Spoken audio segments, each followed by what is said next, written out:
It's time for another edition of Lewis at Large, 60 minutes of smart talk radio featuring guests from all walks of life in conversation with your host, Warner Lewis. So sit back and lend us your ears for the next hour. Now here with today's first guest is the host of Lewis at Large, Warner Lewis.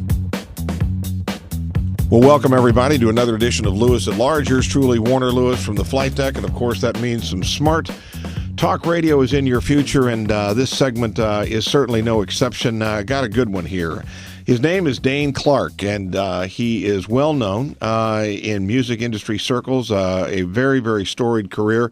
Has spent a couple of decades as the drummer for John Cougar Mellencamp, and they're going to be in Kansas City at the Midland on February the 14th. A nice way to spend Valentine's Day for sure.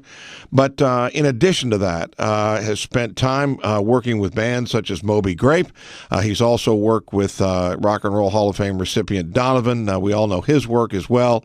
And my guess is early in his career, he spent some time probably loading band equipment into an old beat-up van and driving around from bar to bar, playing some bar gigs and garage band stuff, too. I assume that's right. Dane, how are you, my friend? I'm doing fine, Warner. How are you today? I'm good. Tell us a little bit, Dane, about those early years. Tell us about what got you into drumming, and tell us about your first garage band. You remember the name? I had a band called Monster, actually. Nice. In about 19, I was about 10, and I actually started as a piano player.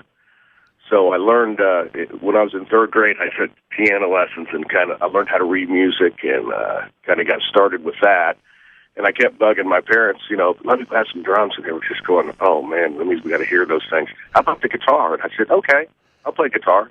So then I played guitar, and then about a year later, since I was already playing piano and guitar, and I said, "I really want to play drums," they finally relented and got me a snare drum, and I got started that way. So, but I always had, in my garage, I always had guys come over and had little bands, and we'd jam around and get the police called on us and stuff like that. So I think I started out like anybody else.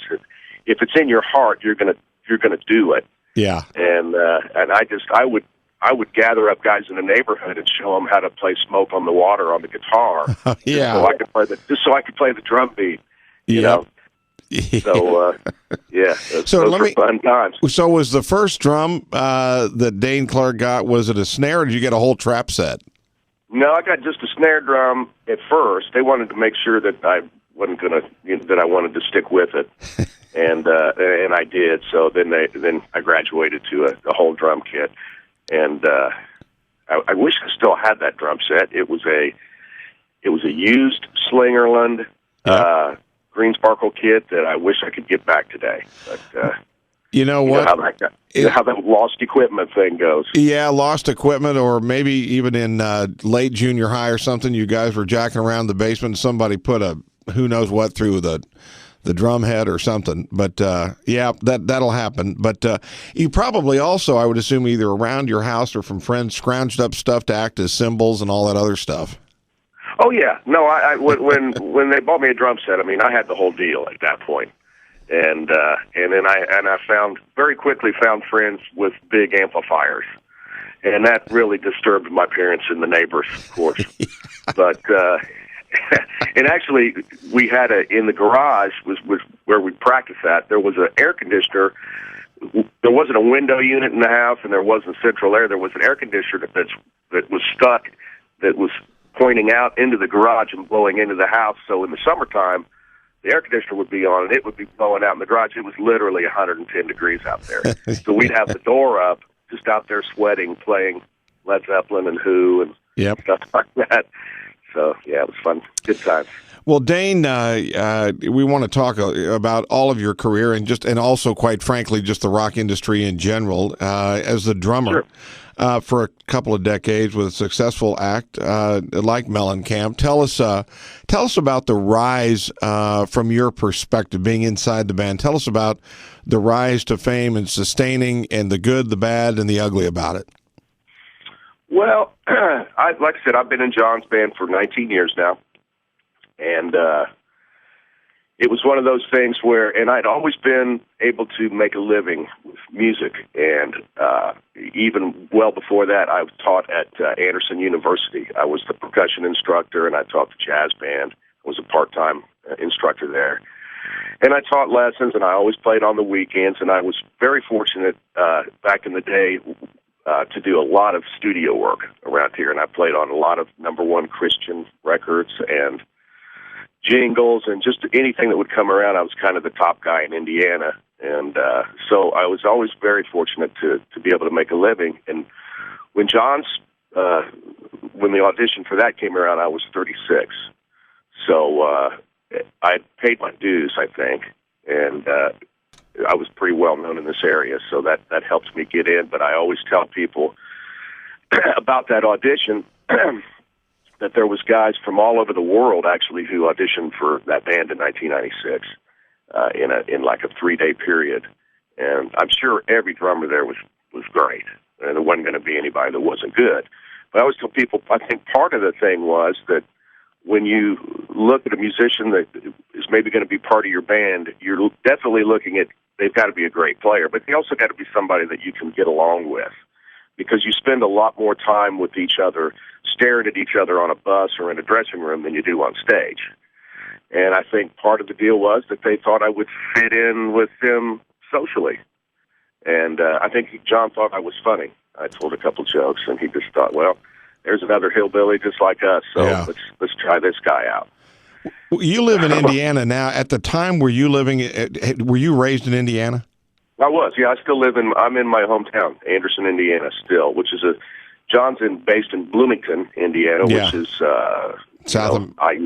It's just a little bit south of Indianapolis. So I'm about 2 hours from those guys, 2 hours north. Well, so you know what humidity is all about. You already talked about it. No question. How in the world can it be so humid in Kansas and Indiana? We're so far from any ocean. It just floors me all the time. But well, it is bizarre. You know, the whole concept of auditions is something I think that a lot of people really wonder about. We had Chuck Level, the keyboardist, as you know, on the show a while back, and he was talking about his the work with the Allman Brothers, obviously, and some other stuff he did, but also his audition with the Stones. And he said in a couple of minutes they just started jamming together, and all of a sudden they sort of looked at him and said, "Yep, you'll do."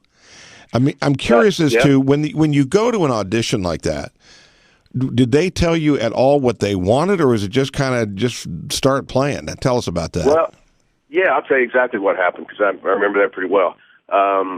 They told me to prepare 2 songs, and I picked those songs. And let's see, one of them was Paper and Fire, and the other one was Love and Happiness, I believe, at the time. And so I had those things well drilled when I went in there. And I was lucky enough to be the first guy after their dinner break or whatever. So I had time to kind of set the drums up how I wanted them. I didn't just get thrown in. And so I was all prepared, and I played the first song, and John's wife at the time, Elaine, came running in.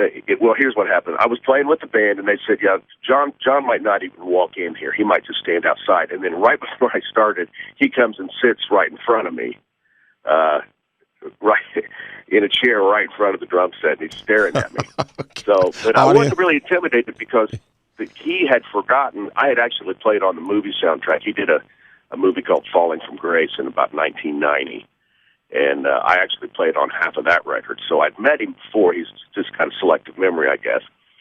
But my hair had grown a little bit since then, so he didn't recognize me for whatever reason. So I finished this first song. I knew I'd done well. And his then wife, Elaine, comes in the door and goes, wow, that sounded great. And I just happened to look at her, and, she's a stunning model. And there I catch myself going, gosh, I wonder who that is. And then as I realized, through my infatuation, oh, gosh, that's his wife. I've already blown this thing. So I looked back over at him, and he says, come on up here for a second. And then, so I go up there, and so they just wanted to talk to me a little bit. And I had really long hair at the time, and he says, I think you'd look pretty good with that contemporary Christian hair cut off or something like that. And I said, hey, man, I'll shave my whole body. I don't care. And got a big laugh. So we went back and played another song, and I killed that one. And then the most important part of the audition was he said, okay, let's do this. You play the intro to Honky Tonk Women, and we'll just jam for a little bit. So we did that. And what I always have told students, or when I give a clinic or something, I said, that reference point was very important. I knew that song inside and out. Yeah. Now, if I'd have looked at him and said, gee, I don't know that song, I wouldn't have got that gig. Right. So the point of reference, when you're playing a certain kind of music, you better know your points of reference. It's like, it's like a drummer. If a drummer is worth his salt, and you look at him and say, okay, play the intro to Come Together by the Beatles, and they don't know that, or they don't know the beginning of Rock and Roll by Led Zeppelin, or Honky Tonk Women, it's like, come on, man. Do your homework. Right. Hey, if you just joined us, yours truly, Warner Lewis, here from the flight deck of Lewis at Large Radio. Got a good one going here. We're talking to Dane Clark for 2 decades. Has been the drummer with the John Cougar Mellencamp band, but in addition to that, a lot of work with a lot of bands and work in his own right. He is the head of, obviously, the Dane Clark Band. They've got work out. They tour as well, and we're going to be talking a little bit about that later in the interview. But he's done work with bands from as long ago, so to speak, as Moby Grape, and also the singer Donovan as well. Dane, do you ever get tired of touring? At some point, I know there must be nights when you feel like, I don't want to do this anymore, but overall, do you still enjoy it? Yeah, I really do. We just finished our 9th show of there's 80 shows booked for John this year, which is a lot. We haven't done one like this since 1999, and we just finished the 9th one last night, and it just seems like to me that he's enjoying it more. The whole band is enjoying it. It's just really a pleasure to go out and play that music, and I think the show's really well put together. And, there are nights when you're tired, but you just, but once you get up there and you start playing, you always have to go for it. At least everybody in our band does. It's like mortal stakes, playing for mortal stakes, I would say. Right. And that's just the way that's the way that we look at it. Give us this is another thing I think our listeners would enjoy if they've not been a part of the music industry. Tell us, for example, take us from, say, one show, let's say on a Friday night, and let's say you're playing in Denver, and the next night you're driving down and you're going to play in Albuquerque. Take us from the end of one show through that 24-hour period in general, kind of what happens and what's the sort of a band schedule like. Okay. Well, here's what our schedule is. We'll play. We'll say the day begins at 3:30 for a sound check, and that means whatever hotel you're in whatever city, you check out of that hotel about 3, and you either the bus is already at the venue or the bus is there to pick you up. You go to the venue, you sound check, and that usually takes about an hour. You just got to make sure, because every auditorium or hall or arena, they're all different sound-wise, and the sound man, to make everything as perfect as he can, needs us to play, a certain amount of the different kinds of songs that we do through the night. So it takes a little while. So we do that. We have a catered dinner at the auditorium, and then you have a few hours where you don't have anything to do. So you can lounge around on the bus or in your dressing room, depending on how comfortable it is. And this series of shows, we have Carlene Carter, who is a national treasure, by the way, fantastic singer in person. She's opening the shows, and she starts at 7:30, and we go on at 8:30. So we get dressed about 8 o'clock, and so we're out there ready to go at 8:30. And when the show's over, we actually have about an hour and a half to 2 hours wait. So we just kind of take our time, because the bus isn't going anywhere until it's full of the band, but there's a couple people that are in the administration that are on the bus as well. So you have to wait for them to finish what they're doing, and then they'll get on, and that bus will roll down the highway. So let's say, like the other night, we were in Columbus, Ohio, and then we played Cleveland the next day. So the bus goes to Cleveland, which was seemed like it was about a 3-hour drive. So the conundrum at that point is, okay, do I try to stay up until the bus gets there, or do I try to get some sleep and then wake up and drag my things inside, and then can I go back to sleep? That's always my problem. I'll get in the hotel, then I can't sleep. So your sleep is broken up almost every night. But you'll get to the hotel whenever that is. It might be 4 o'clock in the morning. It might be 3. It could be 8 o'clock in the morning if it's a real long run. And those are actually the best for sleeping because you can sleep in your bunk for 8 hours. But you get to the hotel, and then that day starts again at 3 o'clock that day. So you try to get some rest and try to get a little exercise maybe and something to eat, and you start all that again. People always wonder too, when you're out on the road like this at big stretches at a time, and you're not on a jet where you're flying in and out of a home base, who handles all your stuff back home? It just something simple as the mail. I mean, it would seem to. Thankfully, my wife takes care of that. Okay, so she doesn't travel much with you anymore. No, she has a job here, so the band really doesn't take their spouses with them. There actually wouldn't be room on the buses. Yeah, for that. So I mean, there's times when like we're going to be in Florida in March that we'll have our families fly down, and we'll have like a week run that's not very busy. That it'll be kind of like a spring break for us, so that'll be okay. Another thing too that's always struck me is when you guys go out on the road, and let's just say you come to Kansas City. And they're undoubtedly either backstage at a meet and greet or somewhere outside waiting as you're getting on the bus, whatever. People come up to you and they'll say, "Hey, how you doing? You remember me? We saw your show down in Beaumont, Texas, and you had some apple pie with us or whatever." And you're asked probably to call and recall thousands and thousands of little encounters with people. That must take some politics on your part. Well, a little bit. I mean, and I'm always just honest and say, gee, man, I'm sure we did, but if that was 20 years ago, I don't really recall that. And sometimes you do and sometimes you don't. I just try to be honest and friendly. And normally they want you to sign something else or tell you something. And I try to spend a little bit of time with everybody that I can. Yeah. Because they are there. Those are the people that are paying to see you. And, I always feel like they deserve a little bit of your time, so I try to always do that. What is it you think about Mellencamp's music over the years that has struck such a chord with such a very, very loyal following? Well, I think it's because it's honest music, mainly. I think John has one of those voices that you believe. He's one of those singers that wrote songs about, not necessarily about the Midwest but about what was going on at the time. It's timeless music, I think. And I think people keep going back to that. There's so much music today that is just homogenized and not something that's like felt from the heart. At least it appears that way to me, or it sounds that way to my ears.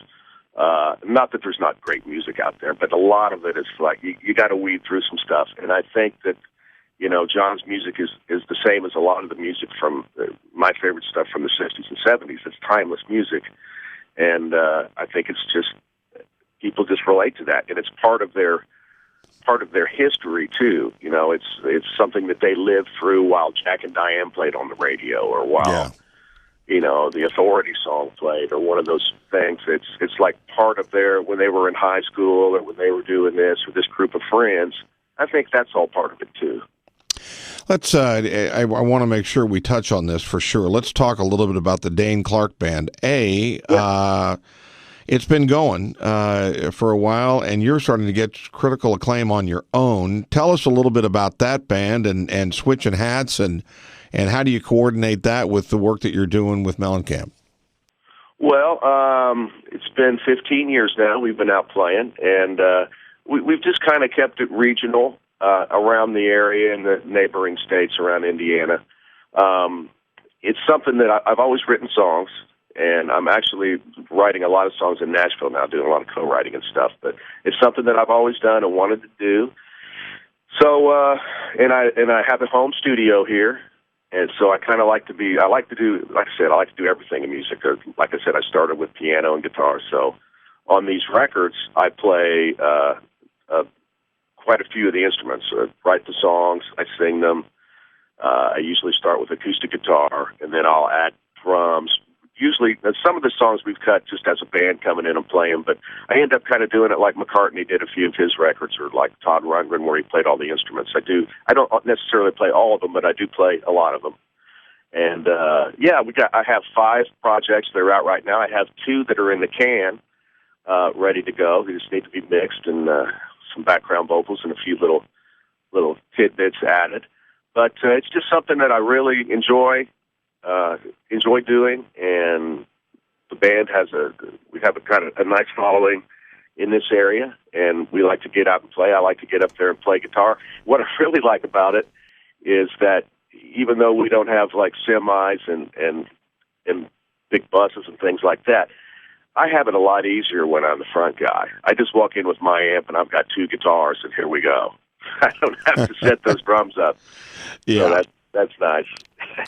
What about what happens when the Dane Clark Band has a hit? What are you going to do when there's a call for you to go out, and really, really do this thing? Would that ever collide with your other work, or tell us about that? Well, I think if that day comes, I'll have to make a decision. And, there's already some rumblings about some record labels, small labels that are interested in this new project, my newest one, Wide Open Heart. Yeah. Which, by the way, it's all available on iTunes. And you can go to DaneClark.com and see all our videos. We have a brand new one for the lead-off song called Yesterday's Man on there. But, yeah, we'll cross that bridge when we come to it. We're booking things right now around this tour. And, of course, I'm doing interviews and things like that while I'm on tour to talk about the projects, too. So, we'll cross that bridge when we come to it. But I'll just try to shoehorn it all in if I can, on a day off or whatever. So that's kind of a high-class problem to have, wouldn't it be? That'd be it. Yeah, sure. What about, and again, I'm a little bit mindful of time here, but, you've had the luxury, so to speak, well-deserved, but you spent your professional life, doing exactly what you love.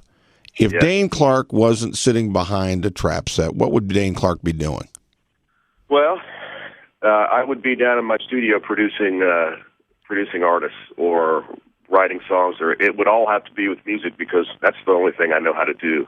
I'm a pretty good cook, but I'm not that good. I can cook a nice steak on the grill, but other than that, my skills are limited other than music. So it would have to be just another thing in the music business. So you don't see yourself selling copiers? No, sir, I do not. Nothing wrong with that. It's just not my thing. I know that. Hey, listen, as we kind of start to wind down here, we would be curious, having spent so much time with a band as high profile as that, any particular song, any particular gig that you remember that stands out, and tell us why. Very specifically, yes. The concert for New York City after 9/11. Was something that I'll never forget. It was by far the most important thing that I've ever played, and I can get goosebumps just thinking about it now. It was not even a month after 9/11, and that concert that we did at Madison Square Garden, it was I got to see all my heroes that night. I grew up listening to The Who. The Who were on fire that night. Mick Jagger and Keith Richards from the Stones, my probably favorite band other than the Beatles, and Paul McCartney was there too. Yeah. So I saw the 3 most important musical people in my life I saw that night. And I played on the same stage with those guys. Yeah. But as important as that was, it wasn't as important as what happened that night, because when James Taylor was playing, I was over to the side of the stage watching all these guys before we went on. And actually, they all opened up for us except Paul McCartney. So I can say that, yeah, The Who and the Stones opened up for us. That's kind of neat. But the thing was is that we were playing for those firemen and all those people. And just to see those people holding pictures up of their loved ones that had passed away during James Taylor said, I mean, it was all you could do to keep your composure. I had to get out of there and kind of get my composure just to play some music. Yeah. And I'll just never forget that, as big as those guys were of heroes to me, the heroes were the people that we were playing for out there. Yeah. Well, the conference or the concert you're referencing, there's a great documentary about that. I think, wasn't Bill Clinton backstage too, if I remember right? Oh, yeah, he was. Oh, yeah. It's countless people. I couldn't even. But, yeah. But, I mean, my thing was all my musical heroes were there. Yeah. but the real heroes were the ones who couldn't even be there, and their loved ones. Yeah, but America was still reeling from that body blow a month earlier. No question about it. No question about it. Well, we could talk for a long time here, I think, but we can't, so to speak. We got to wind this thing down. We've been talking to Dane Clark for 2 decades, a drummer with John Mellencamp, who's going to be in Kansas City at the Midland on February the 14th, but also a producer and arranger in his own right, and also the front guy of the Dane Clark Band. You can check them out at daneclark.com. Dane, anything else before we wind down here? Anything we need to know about Dane Clark that we don't already know? Probably don't need to know your blood type, but what? I think we've covered about everything. I did want to mention that hopefully I produced a record for legendary '60s band Moby Grape. Yeah. Who was always my favorite band as a kid, and I ended up meeting Jerry Miller, the guitar player, about 10 years ago, and we just became friends. And we had this project that a lot of people in the music business have heard and love, but there's been some legal issues that have kind of kept it from coming out. So I've got my fingers crossed that towards the end of the year that's going to come out, and we're going to do a little mini tour with those guys, which would mean a lot to me and hopefully to a lot of the aging psychedelic fans out there who remember who those guys are, but they're still playing at the top of their game. And if you check out YouTube, Moby Grape guys at South by Southwest 2010, you can see a little bit of what we do on there. And so hopefully we can make that thing happen this year. That's Moby Grape guys at South by Southwest 2010 on YouTube. And yeah, Moby Grape, big time. A lot of people listening to us are going, Moby who? Well, if you don't know them, you need to check them out because they were very, very influential in the 60s for sure, and early 70s, and a killer band that, frankly, I thought selfishly were way underrated. But it is what it is. So anyway, hey Dane, thank you so much, and enjoy your stay in Kansas City, and thanks for being a part of the show today. Appreciate it. Thank you, Warner. Appreciate it. You bet. We'll be back with more right after this on Lewis at Large.